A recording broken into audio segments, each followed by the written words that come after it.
Okay. And test volume. Yeah. Okay, yeah, we're picking you up. Good. All right. Everybody, welcome back once again to Slapcast, podcast for Slap Happy Chaps. I am SchwarzTKD. And I'm LegendbyDesign. And we're going to kick off this one with talking about Samurai Jack. The 5th and final season ended just last week. God damn. Yeah, that was intense. God damn. I have opinions. Yeah, tell us. Because God knows you're going to. God knows I'm going to. I don't know. Why don't you open it up this time? I want to hear what you think. Well, it's hard to say, because I hadn't watched it in years, yeah. Yeah. Well, when I started watching this last season of it, I was, happy to see it back, like many fans were. Yeah. And to have it back and to have a 10-episode final season to just kind of, wrap up Jack's story arc. Yeah. It's kind of series-wide arc there is just, interesting. I did like the direction that they went with it, though, as a season as a whole. Yeah. Yep. Kind of bringing everything back right to the beginning as well. Well, the very first episode of the 5th season harkened back to the initial movie, the initial 3-parter. Taking out all the bug bots in different ways with different techniques. But rather than a horse and spears and bows, he's using guns and a motorcycle with spiked tires. Right. God, that bike was cool. Holy shit. And the armor he had at first. And then, of course, that was the point to kick off. Narratively speaking, that's how you harken back. It was like the first season, the first episode of the new Doctor Who reboot. There were, well, not reboot, but continuation. Eccleston's first episode had a lot of stuff that were callbacks to original Doctor Who, but spun in a way to kick it off for new audiences as well, and to show how things have changed. That's how it was for Jack. He's not using spears and arrows anymore. He's using guns and rockets and a fucking electrified pike. Yeah.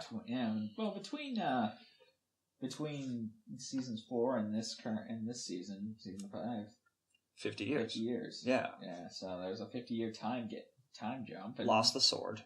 Yeah. Had to learn to use other things. Yeah. I really enjoyed it. I mean, how much of the original Jack did you watch? I don't remember. Okay. It was way too long ago. I mean, it was also so episodic that you didn't have to watch every single episode. Yeah. Yeah, there were some, like, a lot of fans agree that the final episode of the original run, where he finds an abandoned baby, wasn't one of the best ones to end it on. There were other better ones. And that just happened to be how the episodes aired and were scheduled and everything. Sure. With this, like, they didn't waste a minute, but I feel like they could have given themselves a couple more episodes. I think 10 was deliberate because it ended what's the Roman numeral C? Is that 50? C1. It ended on C1, so 51? What's the Roman numeral for C? I thought it was 100. Oh, was it 100? I will check. I'm Googling. Keep talking about Samurai Jack while I Google. I do like how they kind of saw him at the beginning of the season and toward the middle of the season, just kind of degrade. Well, show how far he's fallen from grace. Yeah, and until we found out why he lost the sword, we didn't know why. And that happened not like right at the end of the original run of the show, of course, but sometime, I would assume sometime early in the 50 years. Yeah. Sometime reasonably early. C is 100, you're correct. C is 100? Yep. Yeah. L is 50. L is 50, okay. Yeah. So Samurai Jack officially at 101 episodes, which is quite a fucking run. I was really happy just to see that they got Genndy Tartakovsky back. That his, much like Korra with Mike and Brian, you had the original creative hand in it. Yeah. That adds up that factors in for a lot. And you mentioned, like Jack's fall from grace. I'm gonna use that as a segue. This final season was really broken into 3 arcs, and that's great. 3 act structure works for a reason. There was the opening, the first act, where we were introduced to the changes in Jack, changes in the world, and the daughters of Aku. Sure. And I would say that ends right when he kills all of them but Ashi. Mm-hmm. By the way, spoilers. If we should have mentioned that earlier. We'll just put it in the description. Yeah. I think nobody reads. Yeah, no one ever reads it. Yeah. Season 2 runs up until, I'd say, he gets the sword back.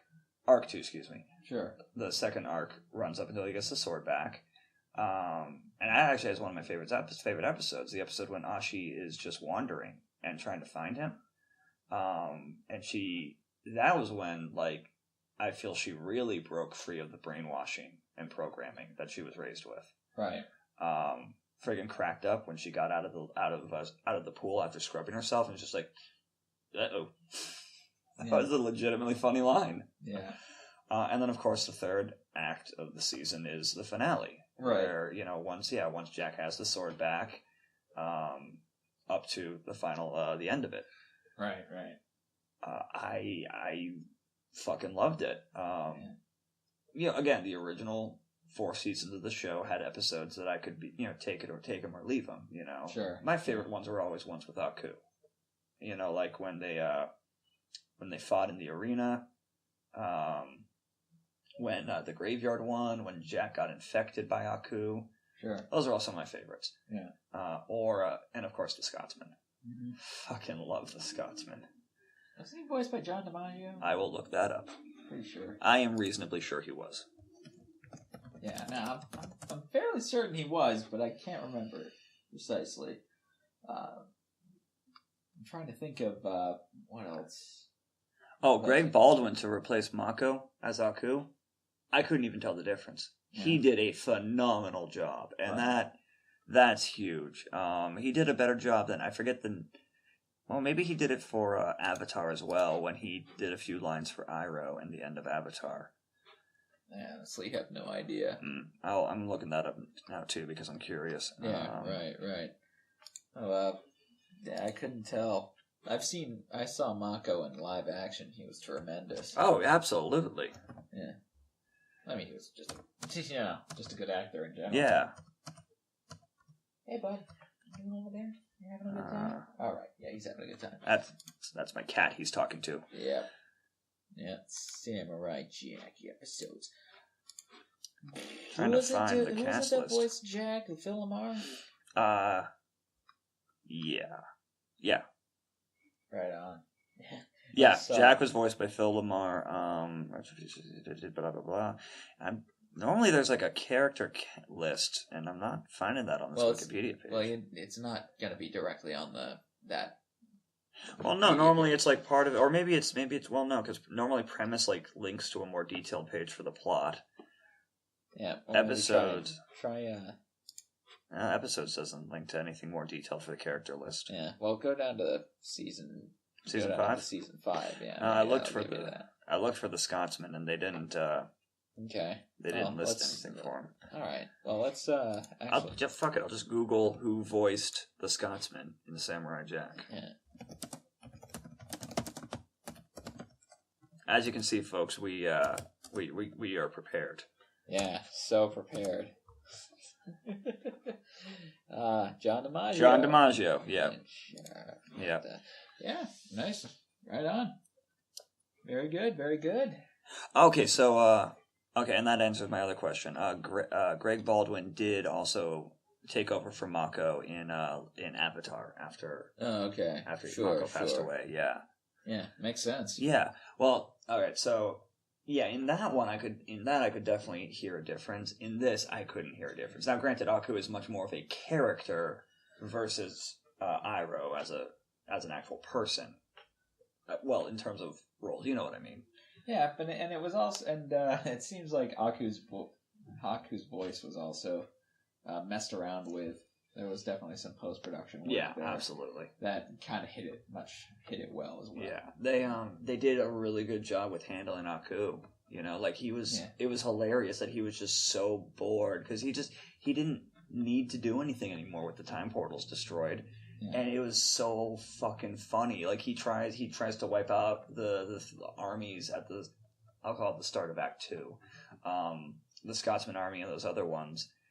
Scotsman and all the daughters cracked me the hell up. Yeah, that was pretty funny. Yeah, he like tries to rev himself up, and he just can't pull himself out of his ennui. Ennui, excuse me, that's how you pronounce it, ennui. And it's not until he actually goes after Jack again.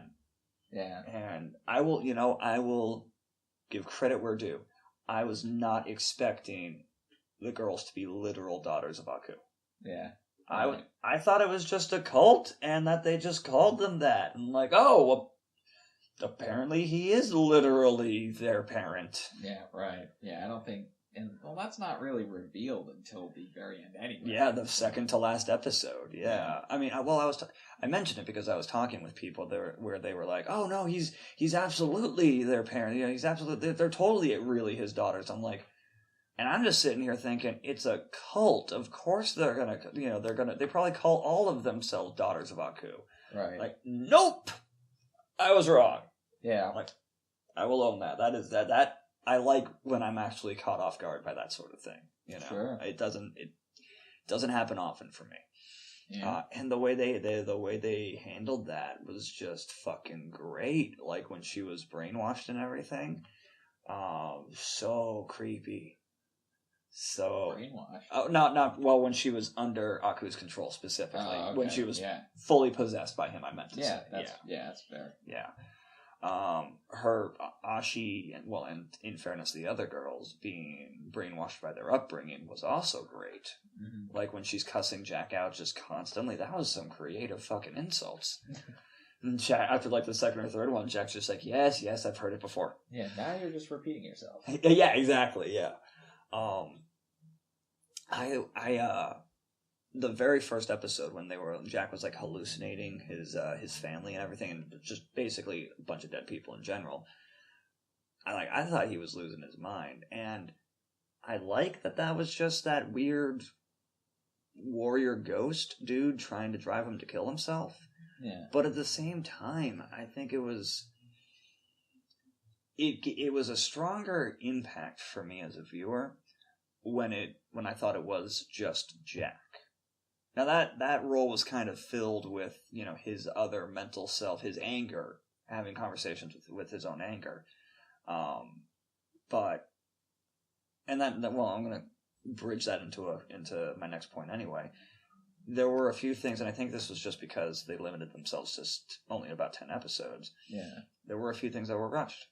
The thing with the warrior ghost and how once that guy was defeated, Jack was no longer hallucinating. He just had his own anger left to deal with. Right. But also his relationship with Ashi was a little rushed. It was good and I enjoyed it, but once he got his sword back and once he got his emotional stability back, the very next episode they end by kissing, and then not the one after that, because that's when Aku went after them and took and possessed her. But he pulls her out of Aku's possession by saying that he loves her. It was good. They had a great dynamic, don't get me wrong. And, typical Samurai Jack fashion, we don't know exactly how much time transpired while they were traveling. Right. Yeah. Even though we're keeping ourselves on a pretty tight timeline with this final season, a lot of time went by. You can't even use like her leaf outfit as a judge because she was wearing that thing for at least a few weeks before she even found Jack again. Right. Yeah.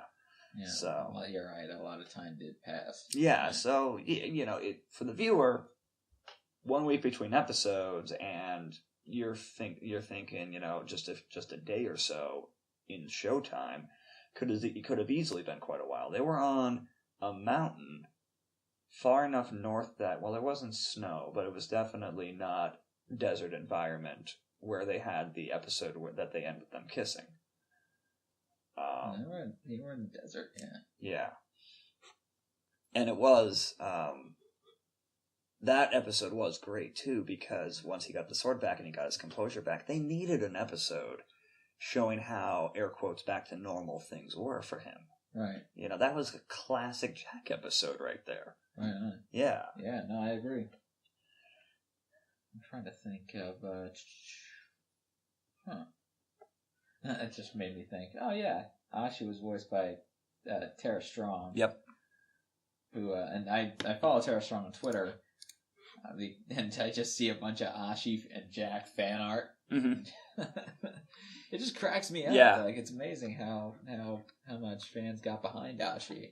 They really do. Well, she had a great story, even just by herself. Yeah. You know, take what we know of Jack out of the equation, and if this, you know, having the story just from her perspective, it is a very compelling story. You know, and how she was raised. She goes after the man that she's taught to hate, you know, her whole life taught to hate and trained to kill. Yeah. Learns how wrong not just how wrong she is, but how wrong her upbringing was. And you know, it was she was tortured, literally. Yeah. All the way to the end, and I couldn't help myself too. I got on Twitter with that ending. I was like, "Oh, Samurai Jack, way to pull a Gurren Lagann." Yeah, I saw that. Yeah, that's how the final episode of Gurren Lagann ends, more or less. Yeah. Wow. I can't say I was upset. You know, I mean, I was bummed that they didn't get to be together, but I actually spent a little while after watching that episode being like, wait, isn't that a paradox now? Because if Aku's not there to create her, she's not there to send him back.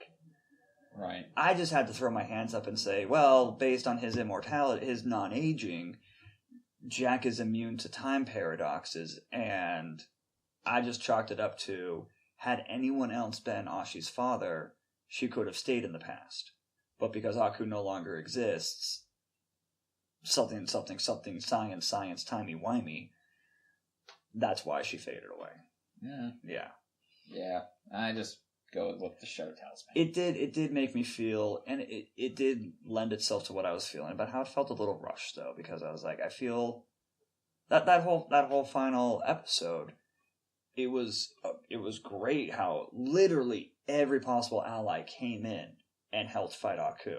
The fucking the Scotsman, coming in on a magical set of bagpipes with his daughters and all the reindeer. I fucking died. I was laughing so hard. That was pretty funny. The monkeys, they brought back the no jump good line. Yeah. The Spartans. Fucking the Mondo Jack stone statue. Yeah, everything. They brought everybody back. Yeah. And the way that episode started, by bringing back the original opening. As soon as I saw that, I knew I was going to love this episode. You know, what fucking better way to end it than where it began? Wow. I mean, that's kind of where the story was going anyway. Exactly, right? Exactly. That was the desired outcome. Yeah.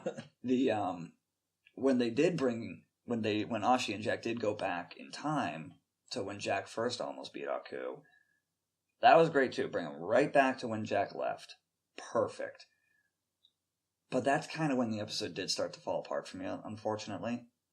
Because Jack beat Aku so quickly, and in almost frame for frame the way he did in the original episodes. I was really hoping to have Aku be killed in the future, then send Jack back in time.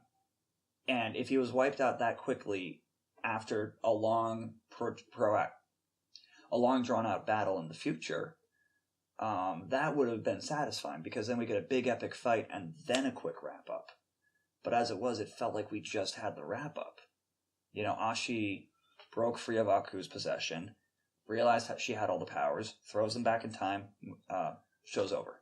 Yeah, pretty much. Yeah. So, and again, it just, if they'd given themselves a couple more episodes, I feel like I wouldn't be feeling this. And I want to be clear, as a viewer, if I haven't made that clear already, I fucking love this season. It was great. It hit all the notes it needed to. This is just, from a narrative perspective, basically me nitpicking. Yeah. Well, have you considered it from the actual writer's perspective? Yeah. Where were they intending on going with it? I mean, they were always intending, obviously, to go back and tie up the loose ends, get the resolution Jack was always going after by going home. They even hit on that in the second to last episode.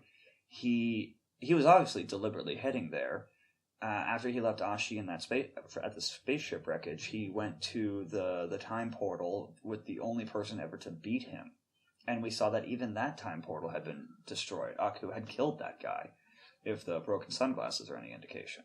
Right. You know, that was also one of my favorite original episodes.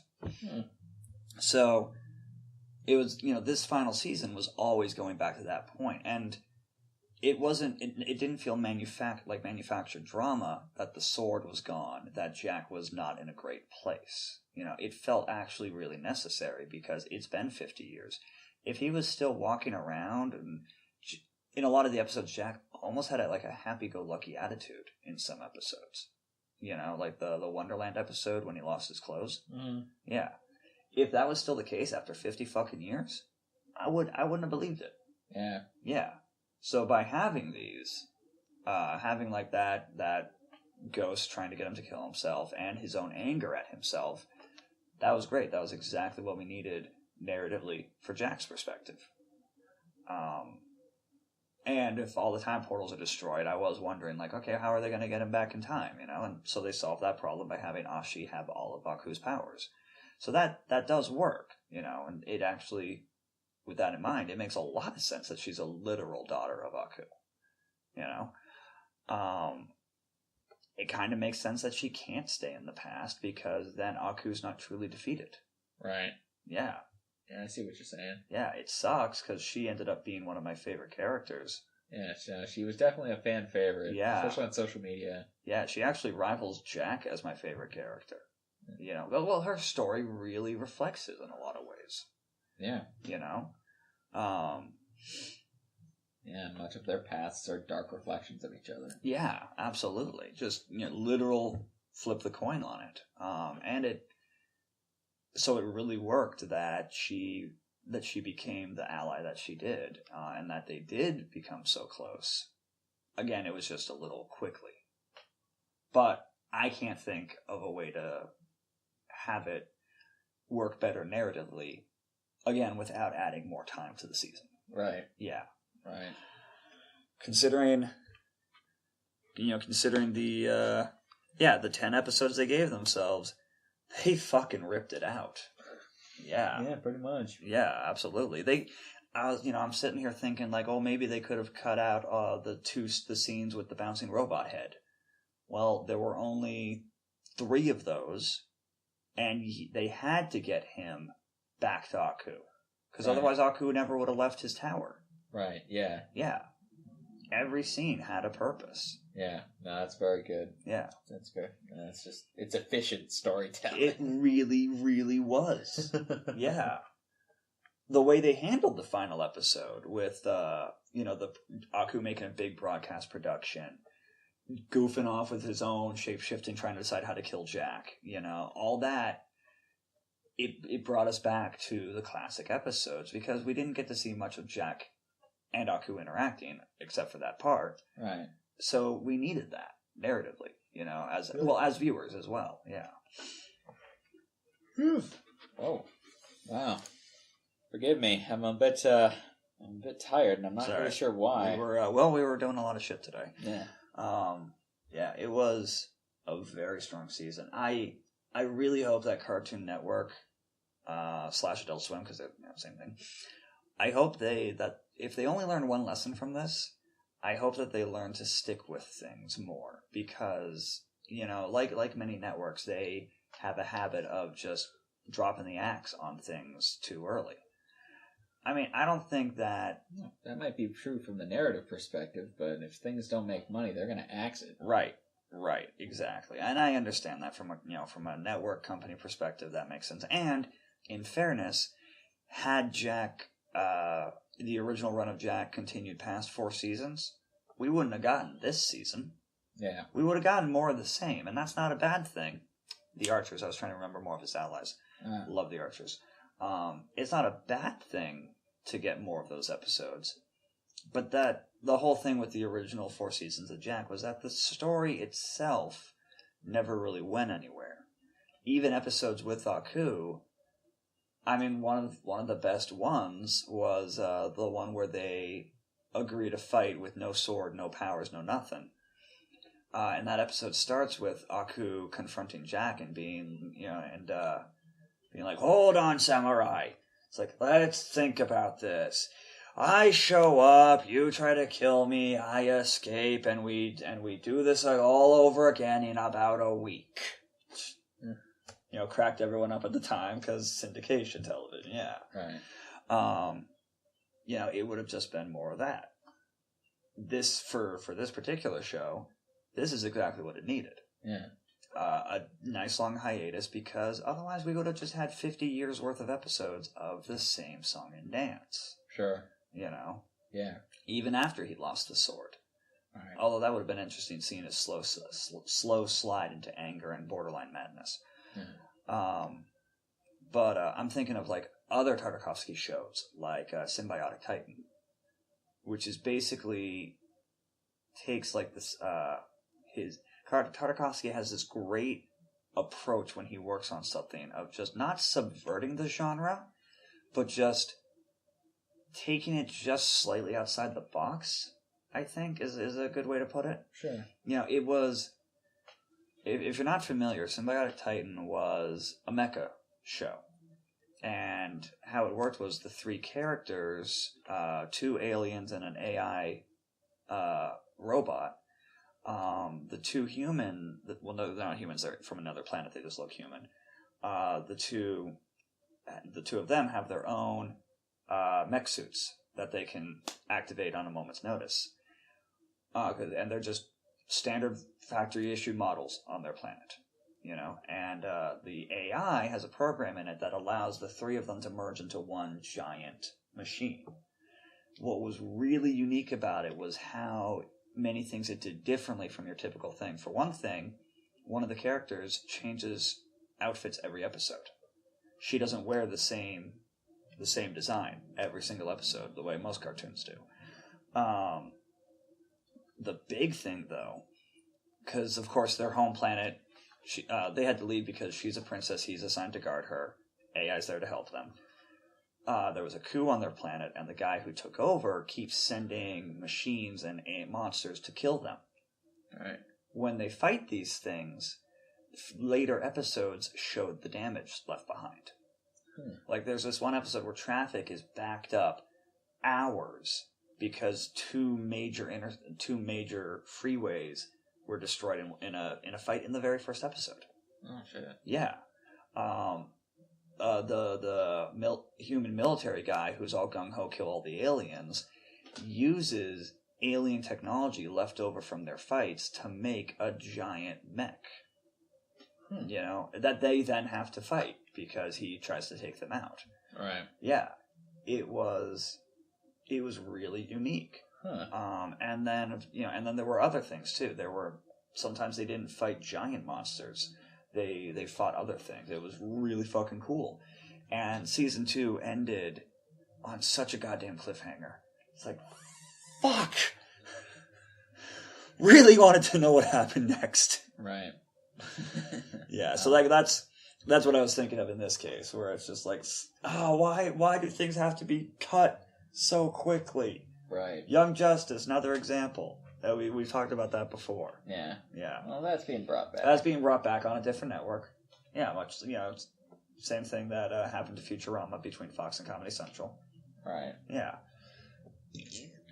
Hey, where's Young Justice being brought back? Well, I think originally it was going to be on Netflix, but now DC's launching their own streaming platform. Oh, okay. Which it's going to be exclusively to that.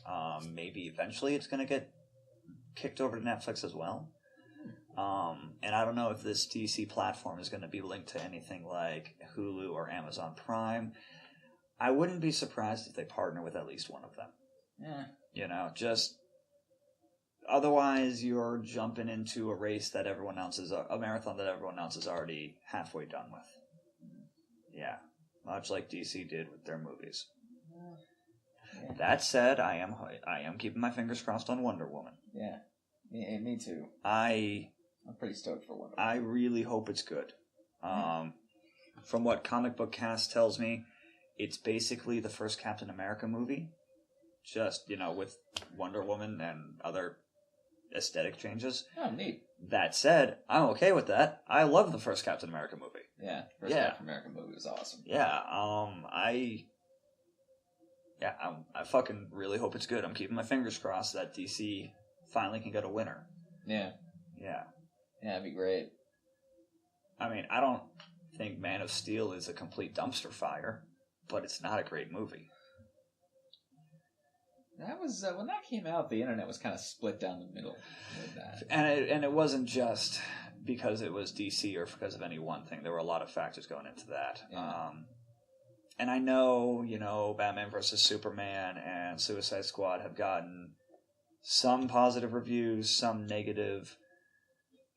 When you look at their behind-the-scenes stuff, though, there's so much changes, rewrites, constant undercutting of their own projects going on that, DC, get your shit together. If you want to compete with Marvel, and again, if you want to run this marathon that Marvel's already near the finish line on, come on, guys. Well, have you seen Suicide Squad? Not in its entirety. Enough of it that I was... It was an acceptable... I'm just asking because I know you haven't seen Batman vs. Superman. Right, that's why I didn't go into huge detail on it. Right. I know you'd give me shit if I did. Well, not just me. Yeah. Not just me, but that's that's an uninformed opinion. Yeah, if you were to say anything about that. Right. I'm just speaking. That's why I'm just speaking generally about their that film makes projects. sense. That makes sense. I'll actually, something that I am more experienced on. Let's start the Marvel movies. One thing I'm curious about is because you're going with that marathon metaphor, or hyperbole, I suppose. The finish line on the Marvel Cinematic Universe is Infinity War. I think that's a fair statement because by the time Infinity War parts 1 and 2 finish, I mean, we're already done with the Cap trilogy, the Iron Man trilogy. Later this year, the Thor trilogy will finish. Yeah. Guardians trilogy will have finished by the end of Infinity War. I'm willing to bet. Uh-huh.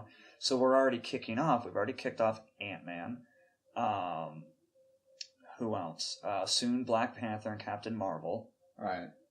Am I forgetting anyone? Not that I can think of. Yeah, because there's not that come to that come to mind. There was Hulk in Phase 1, but they haven't done anything else with Hulk. Oh. Hell, Thor Ragnarok is going to be the first time we've seen Hulk outside of an Avengers movie since Avengers. Right. Yeah. Yeah. I mean, he had a Inhumans. That's what I was forgetting. That's a TV series though, right? I thought that was a movie. I think it's a TV That's right, series. they shifted it to a TV series. You're right. And, what was it? I think the reason they didn't do much with Hulk was because he actually showed up in Iron Man 3. Yeah, as the end credits, end, yeah. I mean, like an actual main character in the movie. Oh, yeah. Not just an Easter egg. Then that'll be the first time they've shown him. And that's him showing up in Avengers a Thor movie. Yeah. As World War Hulk. Right, yeah. Yeah, so that's not even really a Hulk movie, obviously. Although I am curious how that's going to play out. Is he going to be there just for that one scene or not? Yeah. So, yeah, I mean... we're getting Homecoming. We're getting Spider-Man Homecoming. Okay, so we've got Spider-Man, Ant-Man, Black Panther, Captain Marvel... And that's pretty much it, because, I believe you're right, Inhumans is going to be a TV series. And Guardians of the Galaxy. Well, their trilogy is going to be finishing up soon. Right. Yeah, ones that are kicking off their new trilogies. Now, we could get... Are we assuming they're trilogies? I'm willing to bet at least Spider-Man will be. Ant-Man? Probably not likely. I mean, Ant-Man's getting a second movie at the very least. Right, because of the Wasp costume. Yeah. It's so we'll see. Ant-Man and the Wasp. Right. Yeah, so we'll see. Okay, so very likely then they're going to end up doing... I'd be amazed if they did not do a third one. Yeah. Because, again, 3-act structure. A trilogy of movies is its own 3-act structure. The original Star Wars. Right. But yeah, so my point being, I'm curious what's going to happen after Infinity War ends, and they've got to start fresh with a whole bunch of stuff, because at that point, too... even as cameos, it's going to be hard for Robert Downey Jr. to keep coming back as Iron Man. Mm-hmm. Chris Evans to come back as Cap. Yeah. You know, not only do they need to move their careers onto other things, they're just going to physically be older.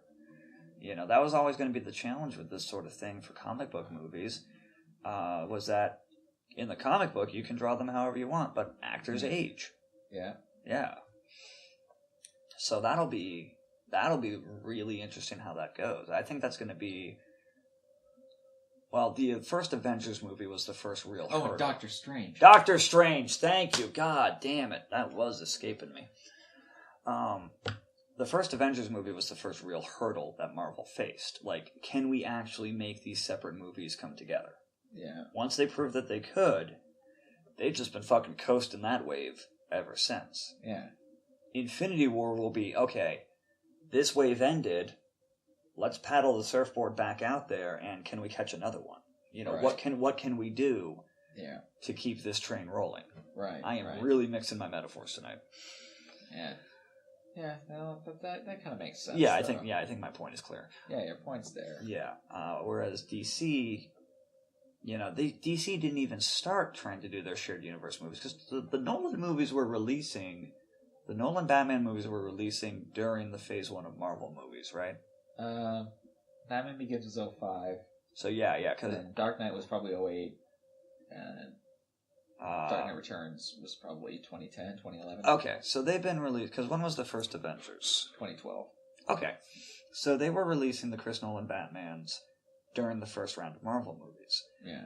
They were not at that point planning a shared universe. They were simply doing another set of Batman movies, because Batman has always been their moneymaker. Mm-hmm. I got no issues with that, you know. Right.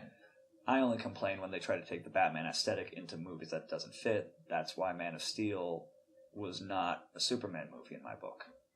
You know, it's a movie with superpowered people, sure, but separate podcast topic for that. My stance on like what Superman is and should be. Mm-hmm.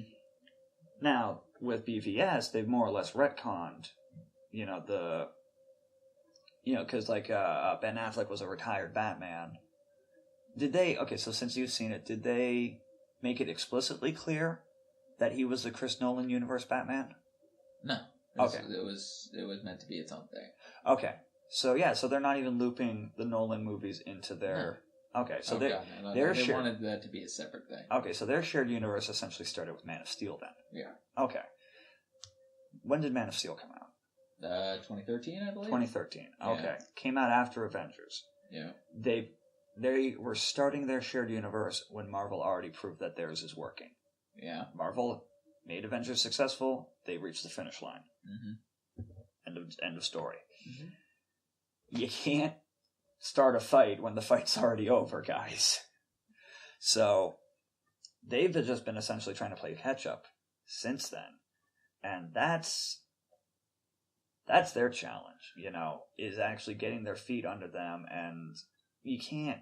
They're just trying to jump ahead to when it's already done.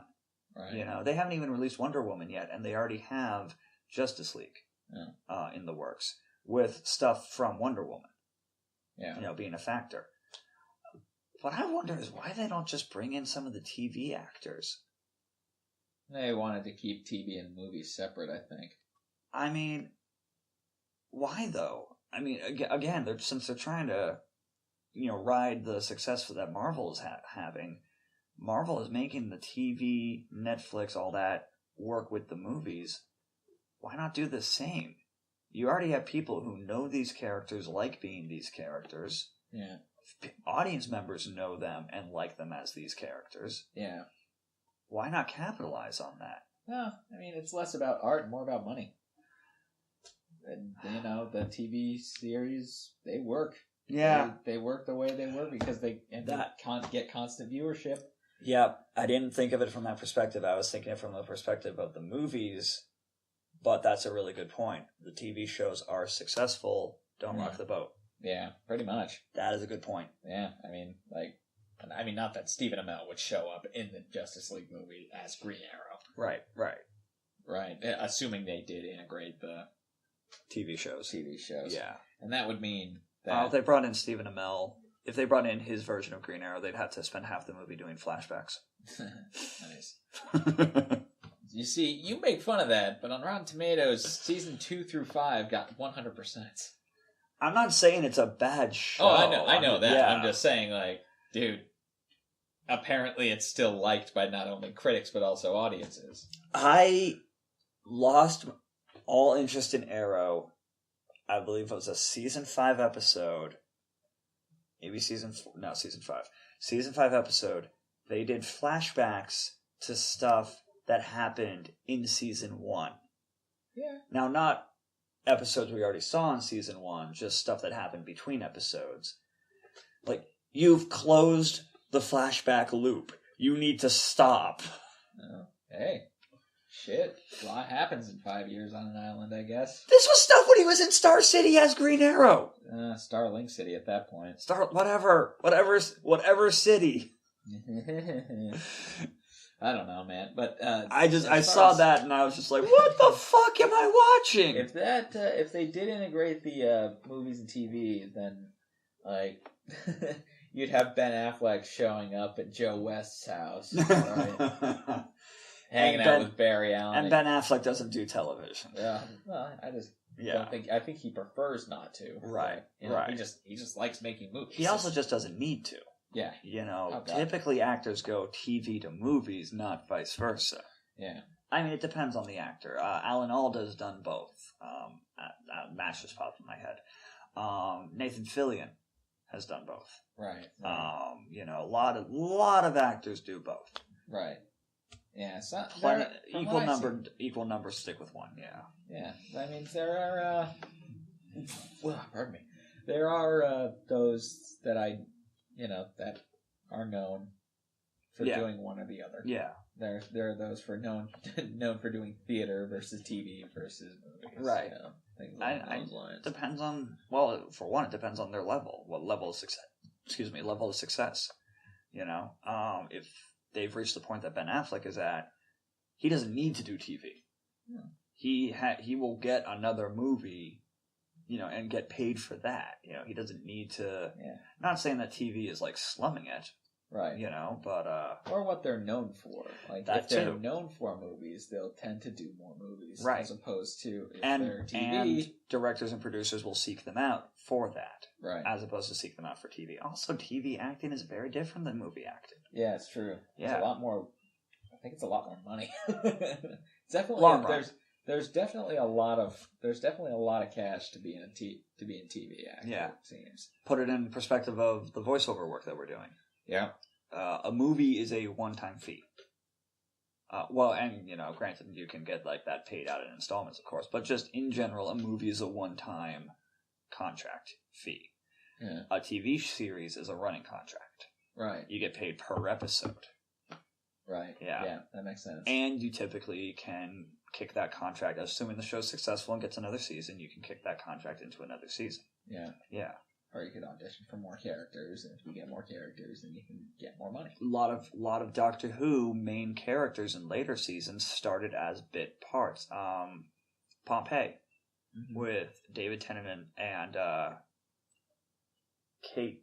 Kate was is the actress's real name? Played Donna? Yeah, I don't know. Googling it. Yeah, I don't know. 10th Doctor and Donna Noble, basically. Okay, yeah. I understand. The episode when they were in Pompeii, Peter Capaldi's in it. Yeah. As a local, not Roman, because they were living in whatever, local citizen. And Karen Gillan is in it as a priestess, working for the bad guys. She later became a companion. He later became the Doctor. Yeah, right. Yeah. So it is not uncommon. Like sure. I think I noticed it with some of the CW shows where like background characters later became main characters. Well, actors who played background characters later got new roles as main characters. Right. And then you have, and also TV, you can do multiple projects at once. You can't do that with movies. Who plays Dr. Stein in Legends, the older guy? Whatever his name is, he's going to be Victor in Garber. Victor Garber, thank you. He's going to be in that new Seth MacFarlane show. Yeah. The Star Trek parody show. Yeah. And you can tell just from the preview, it's going to be a supporting part. He's an admiral, he's not going to be in every episode. Because he needs time to go film Legends and whatever other CW shows he's going to cameo in. Right. You know, but he can do this other thing on the side. Yeah, right. Also, that show looks fucking hilarious. Yeah, it does look pretty funny. And, you know,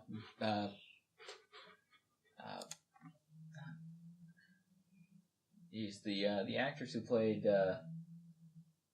Bobby Morse in Agents of S.H.I.E.L.D. is in it as well. I recognized her. Yeah. She's got that. Yeah. Adrienne Palicki.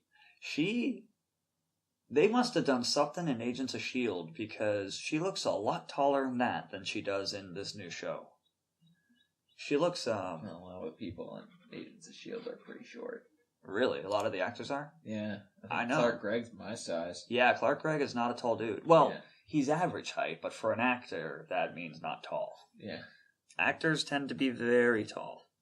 Unless you're Tom Cruise and like 5'5". Oh god, that Family Guy episode. That was pretty funny. Oh god, that cracked me the hell up. I love at the end when they package him up and ship him off, and the post office guy cracks it open and he pops out. It's Your life is about to change. Hey Tom, what's it been? Like about a week? What's it been? 2 weeks? Yeah, something like that. Oh jeez, it's been pretty insane. And Seth MacFarlane, he dated Khaleesi for a while. No shit. Yeah. The Orville. That's the name of it.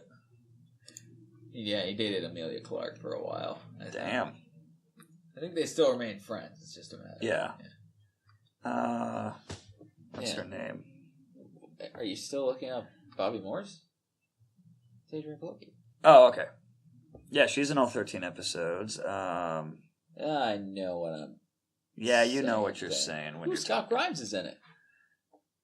The voice of Steve Smith, I believe. Yeah, which you would not believe that he must be doing something to pitch his voice for that. Because holy shit, like I'm almost done. Victor Garber, there he is. Yeah, he's only in one episode, but he's definitely gonna be in later seasons.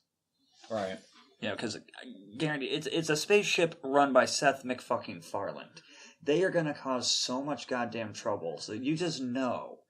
Like, however catastrophically season 1 ends, I guarantee you that the season 2 premiere is going to be there. Like, the recap of season 1 is going to end up being read off by a military judge, as a list of crimes and violations that he committed as captain.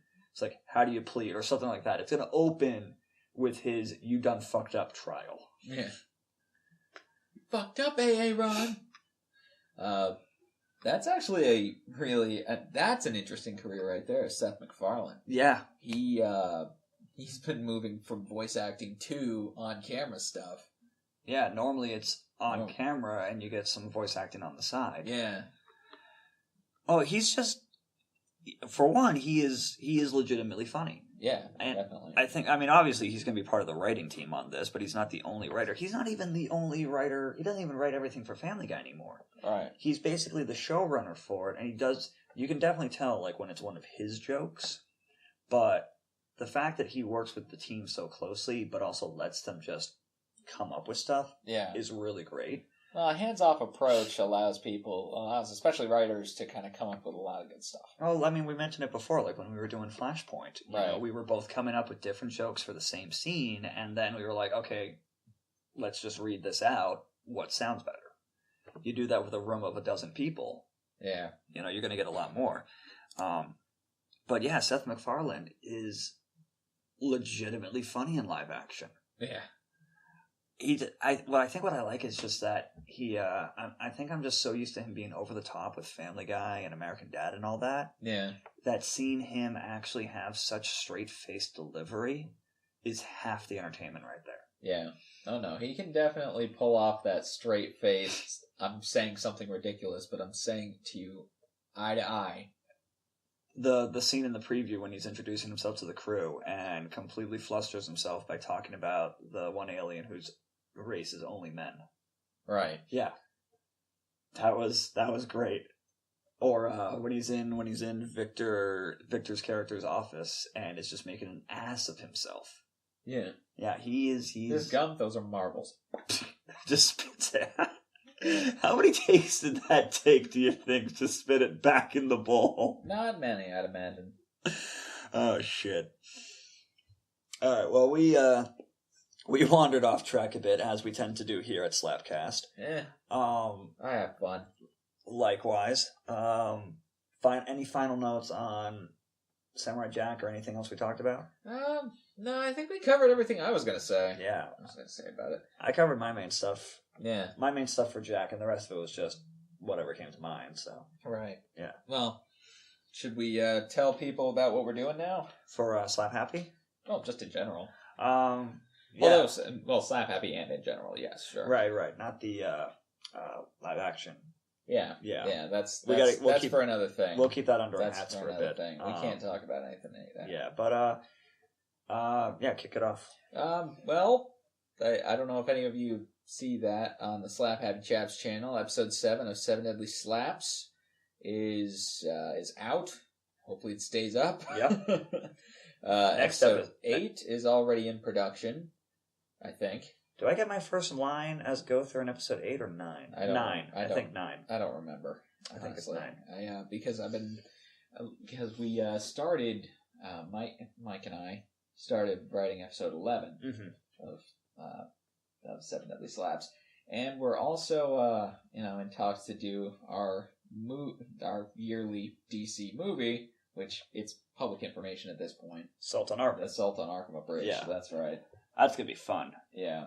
I know think that it'll be a lot of fun. Extred, of course, has Batman and Joker because he's been doing them before, and he has nice, distinct voices for them. Yeah. I know you've got a couple locked down already. I got one for sure. Okay. There's no Robin in that one. Nope. We've got someone locked down for Killer Frost. Do we? No, we got options for Killer Frost. We have options for Killer Frost. We haven't figured everything out, but I think we should audition. It's happening. We should ask them both and be like, let's hear your audition. Here's some sample lines. We'd love to. Absolutely. Yeah. But there are definitely a lot of things to do in that. Oh yeah, and we can't do. I remember Extred was so upset because was it Fedora Players?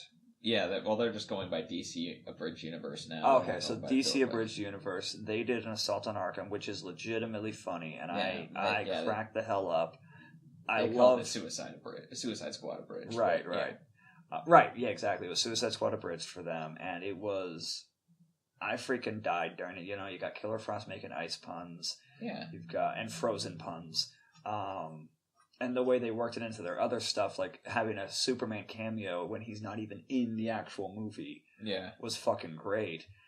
I remember Extred was so upset, though, because for their King Shark, they just had him say, "I'm a shark." Yeah, they pulled a Groot. Right, in various inflections, and he was like, "I was gonna do that, goddammit!" Yeah, and yet we didn't. We're gonna have to actually we'll figure something out, I'm sure. Yeah.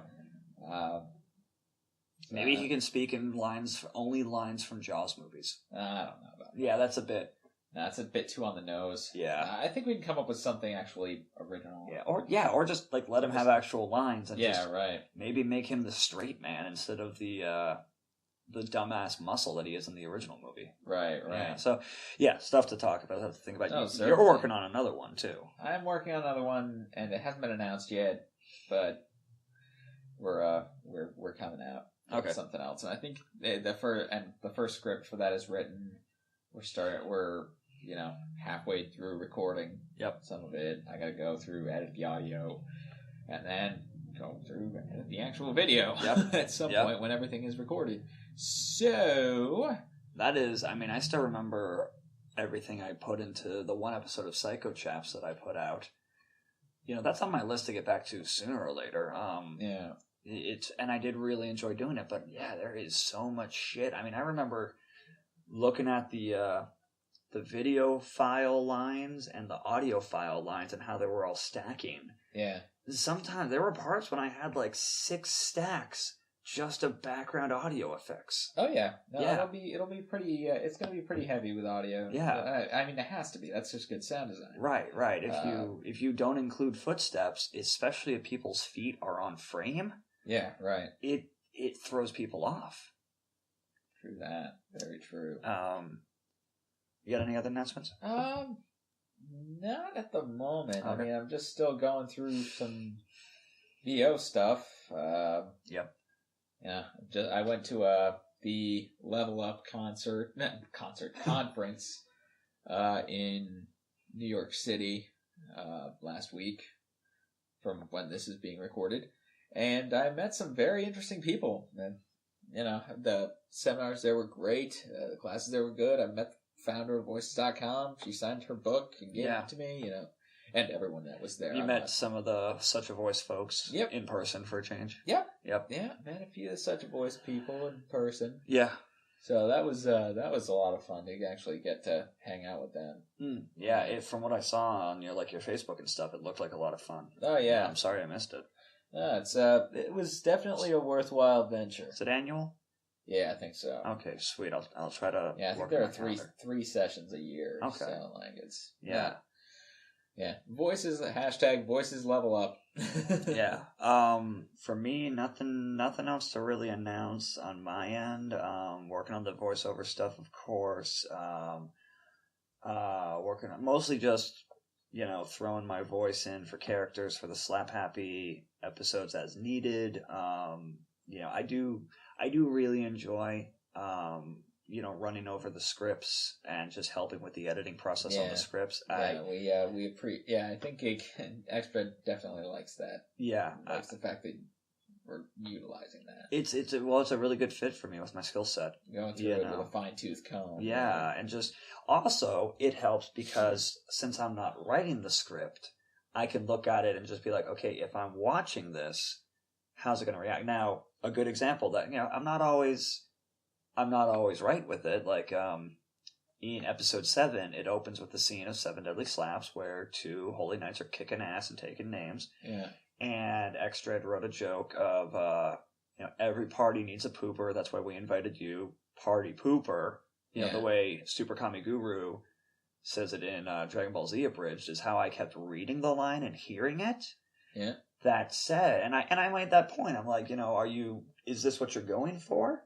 And he wasn't. He was just using it as a funny line, and the way he delivered it, combined with, is he voicing Hauser? No. Okay, the way the voice actor for Hauser delivered the line, combined with the way Extra put it together with the visuals, had me burst out laughing. Right. Yeah. But yeah, in general, I really enjoy using. It's a good fit for my skill set. Yeah.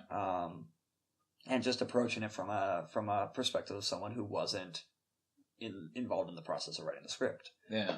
I finally started writing fiction again regularly. I'm going to try to keep out with that, but that's just for me to mess around with. I'm not working on anything. I'm not writing the next great American novel at this time. No. Yeah. It's a goal, though.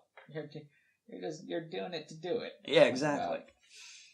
And yeah, got some other stuff that I got to keep under my hat for the time being. Yeah, you can't. You have other stuff that you cannot talk about. Yep, not at this time, but as soon as I can talk about it, holy crap, it's going to be so great. And I wish I could even hint at it more, but I can't. Yeah.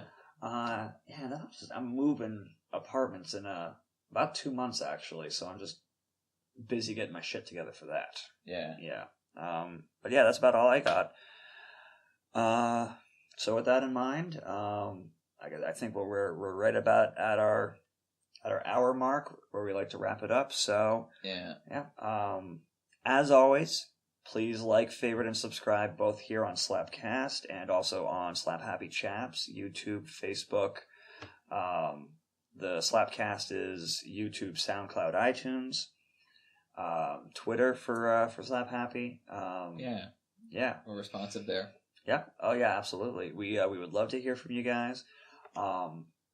Especially here for the podcast, because I feel we're really doing a good job of sticking to the twice a month schedule. Yeah. So give it a little time. Maybe once I've moved, and settled into my new place. Yeah. I want to kick it up to once a week. Sure. With that in mind, summer's easy. We had Pirates of the Caribbean come out this week that had we gone and seen that we could have talked about. Yeah. Wonder Woman next week, Spider-Man next month. Summer's easy. There's always Well, we also don't just have to do. Well, that's TV. right, exactly. So we got summer, we got plenty of topics coming at us that we could discuss and have them be topical. But especially in the off season for that, we want to know what you guys want us to talk about. What do you want to hear from us? Certainly, yeah. If it's just like... If you want more interviews, we can do that. Yep, more interviews that you like the one you did with Kirikai. Yeah. If you have something that you want our opinion on, let us know about it. If need be, we'll go watch someone else's YouTube if you want to hear what we think about them or something like that. If you just got something... I remember I actually posted on the Facebook page. What would you guys like to hear us talk about? And one of our regular commenters, he posted Captain Planet versus Swamp Thing. Go. So if you got just something silly like that, throw it our way. We'll have fun with that. Right on. Yeah. So with that in mind, we'll wrap this up here. Once again, I am SchwarzTKD. And I'm LegendbyDesign. And we will see you guys next time. Peace!